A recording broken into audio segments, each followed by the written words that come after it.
Dilanjut perkara nomor 171. Putusan nomor 171 PHPU BUP 23 tahun 2025. Demi keadilan berdasarkan Ketuhanan Yang Maha Esa, Mahkamah Konstitusi Republik Indonesia yang mengadili perkara konstitusi pada tingkat pertama dan terakhir menjatuhkan putusan dalam perkara perselisihan hasil pemilihan umum Bupati dan Wakil Bupati Banggai tahun 2024 yang diajukan oleh Hajah Sulianti Murad dan Samsul Bahari Mang. Pasangan calon nomor urut 3 memberikan kuasa kepada AH Wakil Kamal dan kawan-kawan, selanjutnya dianggap telah diucapkan, disebut sebagai pemohon terhadap Komisi Pemilihan Umum Kabupaten Banggai memberikan kuasa kepada Afif Rosadiansah dan kawan-kawan dan seterusnya dianggap telah diucapkan, selanjutnya disebut sebagai termohon. 2. H. Amiruddin dan Furkanuddin Masuli, pasangan calon nomor urut 1, memberikan kuasa kepada Abdul Ukas Marzuki dan kawan-kawan dan seterusnya dianggap telah diucapkan, selanjutnya disebut sebagai pihak terkait.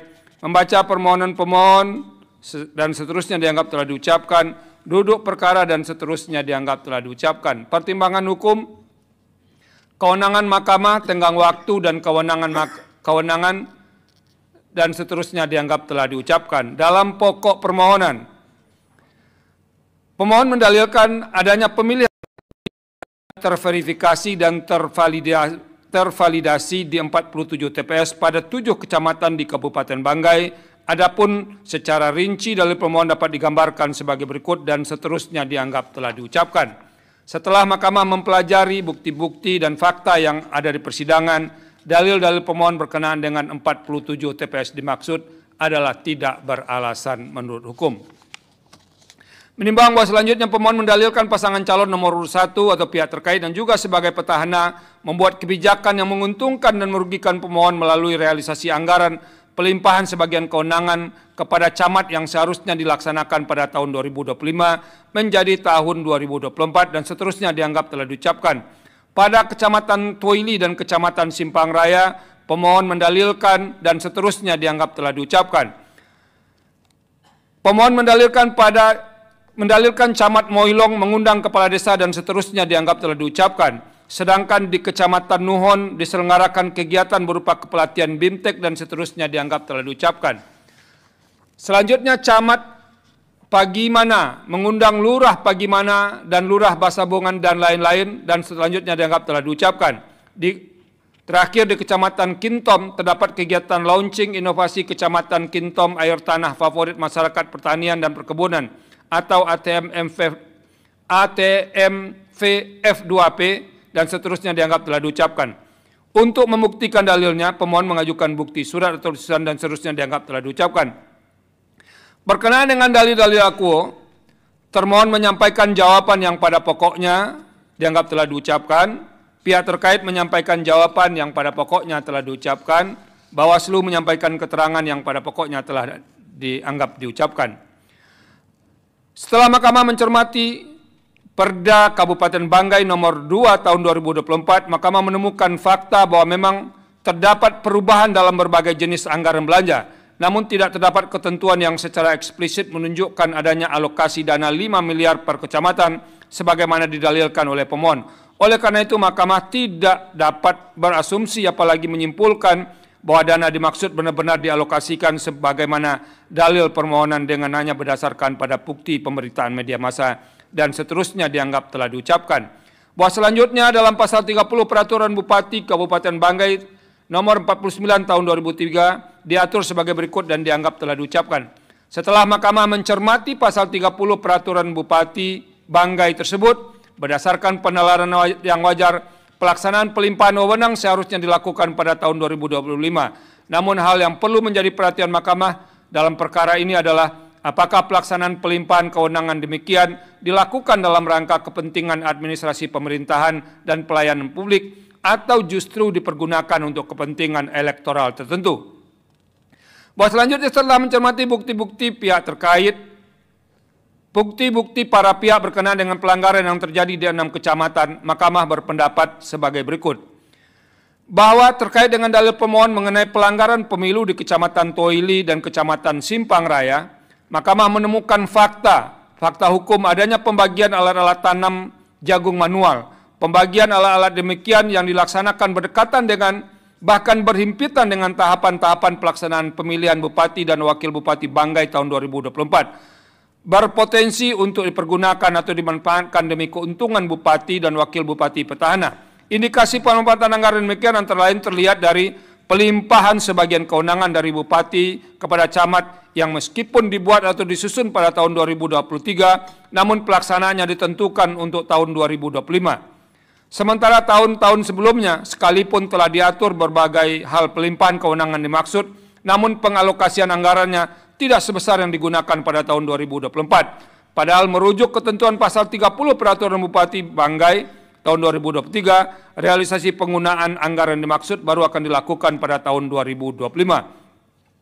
Misalnya fakta di Kecamatan Tuili, Mahkamah mendapatkan bukti berupa surat perintah membayar langsung untuk pembayaran belanja barang, alat tanam jagung manual untuk diserahkan kepada masyarakat sebesar 103 juta dan seterusnya. Selain itu, Mahkamah menemukan fakta bahwa adanya pembagian alat tanam jagung manual kepada masyarakat atau kelompok masyarakat pada tanggal 4, 6, 7, 8, 20, dan 21 November apabila dicermati secara seksama, secara sekuensial, kegiatan tersebut berhimpitan dengan masa kampanye dan bahkan sebagiannya berdekatan dengan jadwal pemungutan suara pemilihan Bupati dan Wakil Bupati Banggai tahun 2024. Hal demikian memunculkan dugaan kuat pada Mahkamah bahwa pelimpahan sebagian kewenangan yang diikuti dengan realisasi anggaran tersebut ditujukan untuk mempengaruhi masyarakat pemilih agar kembali memilih Bupati dan Wakil Bupati petahana dalam pemilihan Bupati dan Wakil Bupati Banggai tahun 2024.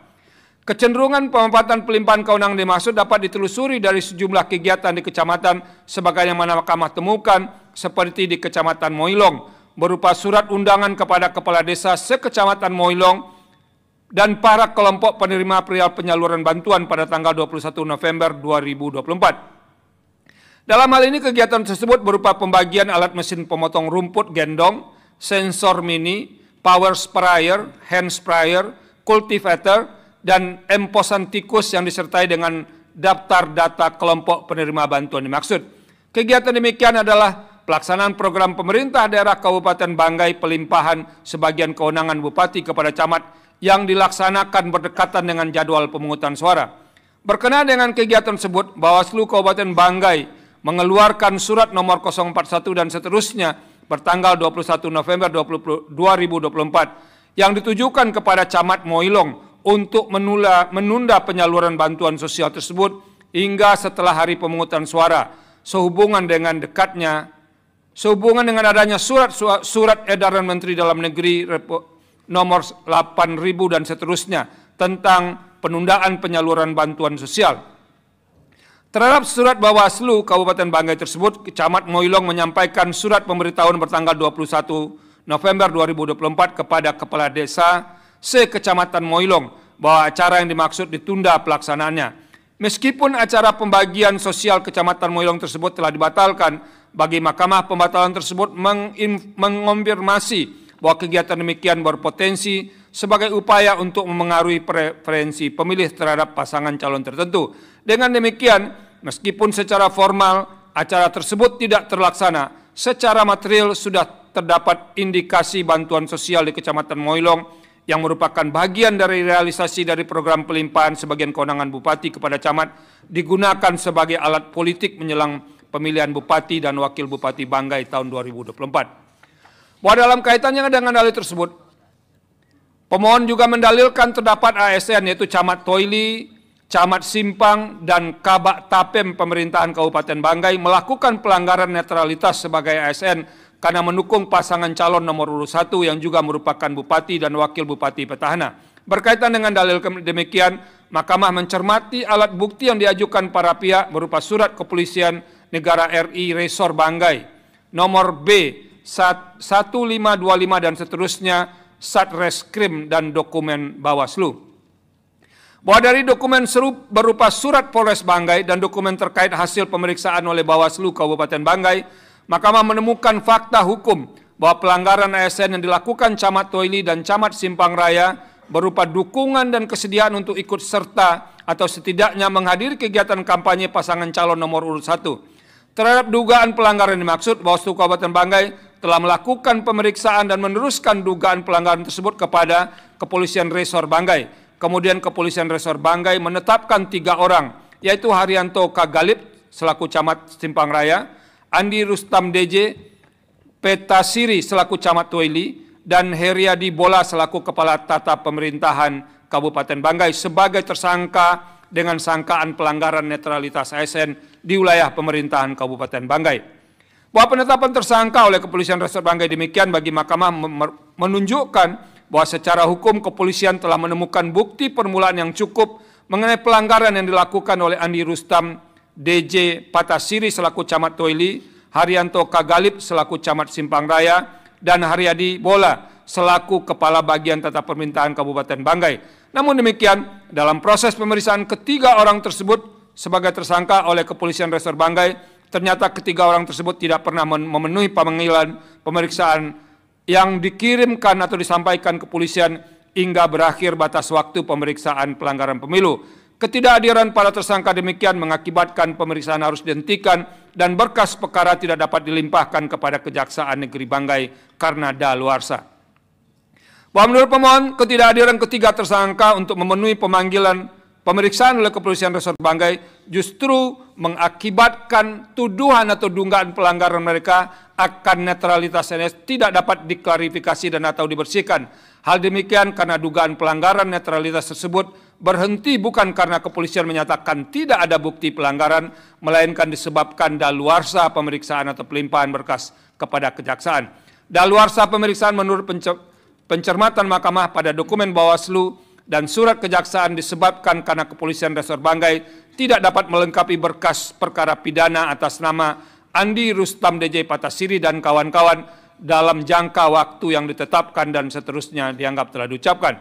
Karena para tersangka tidak hadir, memenuhi panggilan, dan selain itu alat bukti berupa handphone milik tersangka telah hilang. Bahwa terlepas dari tidak dapatnya Kepolisian Banggai melengkapi bekas pidana dimaksud, menurut Mahkamah secara material, Gakumdu telah menyatakan ketiga ASN tersebut melanggar netralitas mereka sebagai ASN. Hasil telah Bawaslu dan atau Gakumdu demikian yang kemudian dilanjutkan dengan penetapan ketiganya sebagai tersangka oleh Polres Banggai. Bagi Mahkamah telah cukup membuktikan adanya ketidaknetralan dalam bentuk keberpihakan ketiga ASN atau pejabat dimaksud kepada salah satu pasangan calon, inkasu Bupati dan Wakil Bupati Banggai. Bahwa keberpihakan ASN demikian dan adanya penggunaan dana dari pelimpahan kewenangan anggaran Bupati kepada camat untuk dibagikan kepada masyarakat dalam berbagai bentuk bantuan, terutama di Kecamatan Toili dan Kecamatan Simpang Raya, telah memberikan keyakinan kepada Mahkamah bahwa setidaknya di 2 kecamatan tersebut terjadi pelanggaran terhadap prinsip pemilihan umum, khususnya prinsip jujur dan adil. Bahwa terlanggarnya prinsip jujur dan adil dalam pemilihan Bupati dan Wakil Bupati Banggai, terutama setidaknya di 2 kecamatan, Kecamatan Toili dan Kecamatan Simpang Raya, diyakini Mahkamah telah mengakibatkan pemilih terikat pada pasangan calon yang membagikan bantuan dan antar pasangan calon yang didukung oleh camat masing-masing wilayah. Berdasarkan pertimbangan hukum demikian, Mahkamah berpendapat harus dilakukan pemungutan suara ulang pada seluruh TPS di Kecamatan Toili dan Kecamatan Simpang Raya. Sementara itu, berkenaan dengan 4 kecamatan lain, yaitu Moilong, Nuhon, Pagimana, dan Kintom yang didalilkan pemohon, Mahkamah tidak mendapatkan cukup bukti untuk dijadikan dasar guna melakukan pemungutan suara ulang sebagaimana keyakinan Mahkamah atas pelanggaran yang terjadi pada Kecamatan Toili dan Kecamatan Simpang Raya. Menimbang bahwa berdasarkan seluruh uraian pertimbangan hukum tersebut di atas, Mahkamah berpendapat bahwa untuk memastikan kemurnian perolehan suara dan validitas perolehan suara setiap pasangan calon guna mewujudkan prinsip demokrasi dan untuk menegakkan azas pemilihan umum yang jujur dan adil, maka harus dilakukan pemungutan suara ulang di seluruh TPS di Kecamatan Toili dan Kecamatan Simpang Raya sebagaimana telah dipertimbangkan di atas. Menimbang dan seterusnya dianggap telah diucapkan, menimbang bahwa dengan memperhatikan dan seterusnya dianggap telah diucapkan, konklusi Berdasarkan penilaian atas fakta dan hukum sebagaimana diuraikan di atas, Mahkamah berkesimpulan dan seterusnya dianggap telah diucapkan. Berdasarkan Undang-Undang Dasar Negara Republik Indonesia tahun 1945 dan seterusnya dianggap telah diucapkan. Amar putusan mengadili dalam eksepsi, menolak eksepsi termohon dan eksepsi pihak terkait untuk seluruhnya. Dalam pokok permohonan